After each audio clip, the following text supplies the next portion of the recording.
Hello, good morning students. हमारा 6th chapter चल रहा है, ठीक है।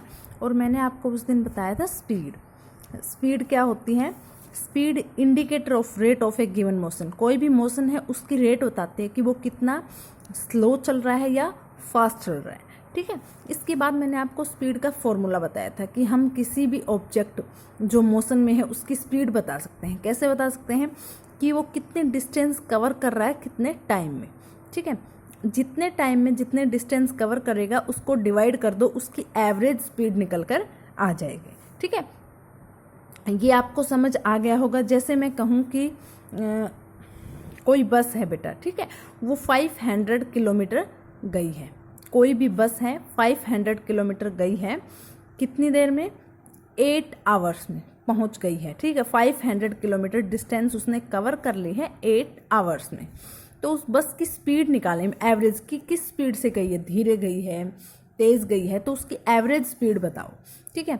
एवरेज स्पीड का फॉर्मूला क्या होता है? डिस्टेंस जितनी उसने कवर कर ली वो distance covered by object upon time. तो इसने टोटल डिस्टेंस कितनी कवर की है 500। कितना टाइम लिया? 8 आवर। अब इसको डिवाइड कर देते हैं, ठीक है।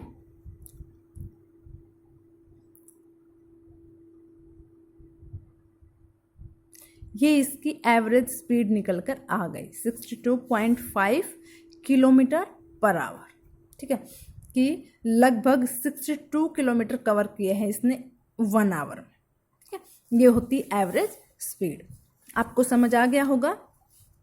और मैंने आपको क्या बताया था कि मतलब कुछ स्पीड, जैसे लाइट की एयर में क्या स्पीड होती है? 3 × 10⁸ मीटर पर सेकेंड। साउंड की क्या स्पीड होती है? 340 मीटर पर सेकेंड, है ना। अर्थ रोटेशन की मतलब अपने एक्सिस पे रोटेट करती है तो उसकी स्पीड होती है 440 मीटर पर सेकेंड। और जब सन के चारों ओर चक्कर लगाती है तब उसकी क्या स्पीड होती है? 30 किलोमीटर पर सेकेंड। ऐसे ही आपको याद होना चाहिए। फास्टेस्ट बर्ड कौन सा है? Peregrine falcon. क्या स्पीड है उसकी? 200 किलोमीटर कवर करता है वो बर्ड 1 आवर में, ठीक है। और फास्टेस्ट एनिमल की स्पीड है 115 किलोमीटर पर आवर। स्पीडोमीटर मैंने बताया था कि बाइक और गाड़ी में लगा होता है जो कि बताता है कि किस स्पीड से हम अभी चल रहे हैं, ठीक है। Today we will discuss about uniform and non uniform motion. देखो, कोई भी ऑब्जेक्ट मोशन में है तो वो 2 तरह से मोशन में हो सकता है। एक तो यूनिफॉर्म और एक नॉन यूनिफॉर्म, ठीक है। यूनिफॉर्म का मतलब है कि आप यहाँ से चलते हैं और यहाँ 5 मिनट में यहाँ तक पहुँच जाते हैं, ठीक है। अगले 5 मिनट में भी बिल्कुल सेम डिस्टेंस कवर करते हैं यहाँ तक। अगले 5 मिनट में भी आप बिल्कुल सेम डिस्टेंस कवर करते हैं यहाँ तक। जैसे ये हो गया 500 मीटर, आपने 5 मिनट में 500 मीटर डिस्टेंस कवर की। अगले 5 मिनट में भी आपने 500 मीटर डिस्टेंस कवर की। अगले 5 मिनट्स में भी आपने 500 मीटर डिस्टेंस कवर की, ठीक है। तो मतलब 15 मिनट्स में 1500 मीटर डिस्टेंस कवर की, ठीक है। यहाँ पे दूसरा बच्चा है, ये यहाँ से यहाँ तक 500 मीटर क्रॉस करता है 5 मिनट्स में, लेकिन अगले 500 मीटर वो 10 मिनट में कवर कर पाता है, ठीक है। और अगले 500 मीटर वो 15 मिनट्स में कवर कर पाता है। हो सकता है कुछ देखने लग गया हो, किसी से बात करने लग गया हो, लेकिन कहने का मतलब ये है कि इसने कितना टाइम लिया टोटल?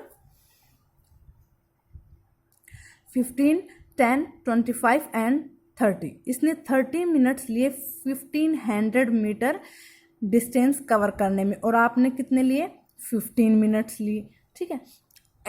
तो इसने क्या, इसका नॉन यूनिफॉर्म मोशन है, ठीक है। नॉन यूनिफॉर्म की मतलब सेम डिस्टेंस सेम टाइम में इसने कवर नहीं की, और आपने सेम डिस्टेंस सेम टाइम में कवर की, तो ये यूनिफॉर्म मोशन है। समझ आया? ये देखो,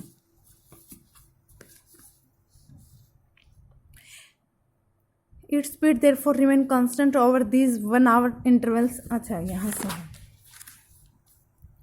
कंसिडर, मान लो एक कार है वो मूव कर रही है एक स्ट्रेट नैरो रोड पे, ठीक है।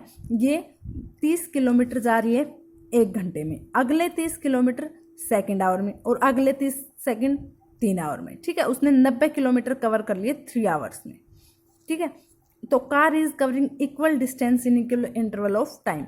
कार बिल्कुल डिस्टेंस कवर कर रही है और बिल्कुल इक्वल इंटरवल ऑफ टाइम में। ठीक है, 1 आवर में 30 घंटे जा रही है ना। इस स्पीड को, ये स्पीड कांस्टेंट स्पीड है ना, 1 घंटे में ये 30 किलोमीटर जा रही है। ऐसी स्पीड को, ऐसे मोशन को हम क्या कहेंगे? यूनिफॉर्म मोशन कहेंगे। ऐसे मोशन को हम क्या कहेंगे? Uniform motion. An object is said to be, अगर मैं कहूँ यूनिफॉर्म मोशन क्या है तो ऐसे लिखोगे, an object is said to be in uniform motion when it moves along a straight path. जब ये स्ट्रेट पाथ में मूव कर रही है एंड कवर्स इक्वल डिस्टेंसेज, और इक्वल डिस्टेंस कवर कर रही है in equal interval of time.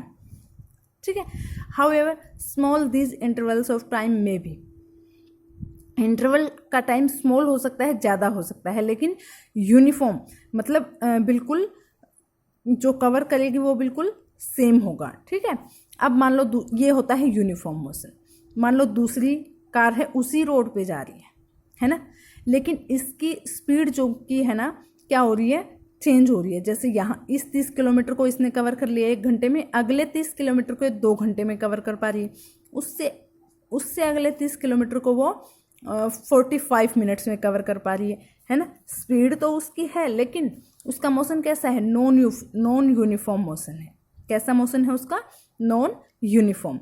The motion of the car is also regarded as non uniform if it does not move along a straight path, it is only motion with a constant speed along a straight path that is regarded as uniform motion। ठीक है, ये सीधी जा रही है, इसकी speed constant नहीं है। क्यों?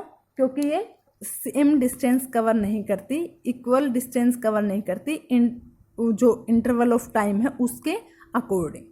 ठीक है, इसको हम कहेंगे नॉन यूनिफॉर्म मोशन। ध्यान रखना है दोनों आपने। ठीक है, ये एग्जाम्पल दे रखा है, जैसे कोई कार है 9 बजे चलती है, एक कार और एक बस। ठीक है, 9:05 पर ये 5 किलोमीटर कवर कर लेती है, ये 4 किलोमीटर। 9:10 पर ये 10 किलोमीटर कवर कर लेती है और ये 6 किलोमीटर। 9:15 पर ये 15 किलोमीटर कवर कर लेती है और ये 9 किलोमीटर। 9:20 पर ये 20 किलोमीटर कवर कर लेती है और ये 11 किलोमीटर कवर। आप देख रहे हो कि हर 5 मिनट में 5 किलोमीटर जा रही है कार, है ना, और बस हर 5 मिनट में कहीं 2 किलोमीटर, कहीं 3 किलोमीटर, कहीं 4-5 किलोमीटर ऐसे जा रही है। तो आप क्या कहोगे कि ये यूनिफॉर्म मोशन में है कार तो, और जो ये बस है ये नॉन यूनिफॉर्म मोशन में है। ठीक है, समझ आ गया यूनिफॉर्म नॉन यूनिफॉर्म। अब हम करेंगे टाइम। टाइम बहुत इंपॉर्टेंट रोल प्ले करता है हमारी लाइफ में। ठीक है, कोई भी चेंज होता है, कोई भी मूवमेंट होती है, तो हम किसके अकॉर्डिंग समझ पाते हैं? टाइम के अकॉर्डिंग।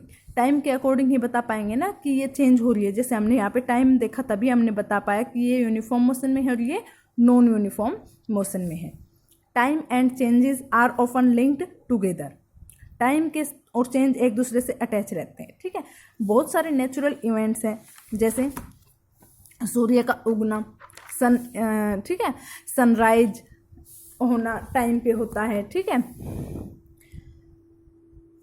बहुत सारे नेचुरल इवेंट्स होते हैं जो आप रिपीट होते हैं एक इंटरवल ऑफ टाइम पे। ठीक है, और ऐसे इवेंट्स को हम पीरियोडिक इवेंट्स बोलेंगे। क्या बोलेंगे? Periodic events.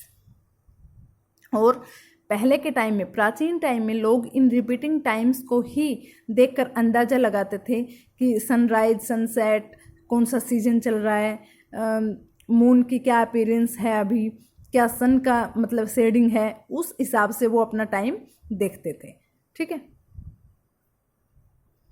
The time interval between one new moon to next. एक डे देखना है तो क्या कहेंगे? सनराइज और सनसेट के बीच में जो टाइम है वो डे। मंथ कैसे पता चलेगा? 1 new moon to next new moon तक 1 मंथ हो जाएगा। ठीक है, और एक साल कैसे पता चलेगा? जब अर्थ एक चक्कर सन के चारों ओर लगा लेते हैं, तो उसको हम बोलते हैं 1 revolution of the sun, that is equal to 1 year. ठीक है, आज इतना ही, बाकी कल करेंगे। Thank you.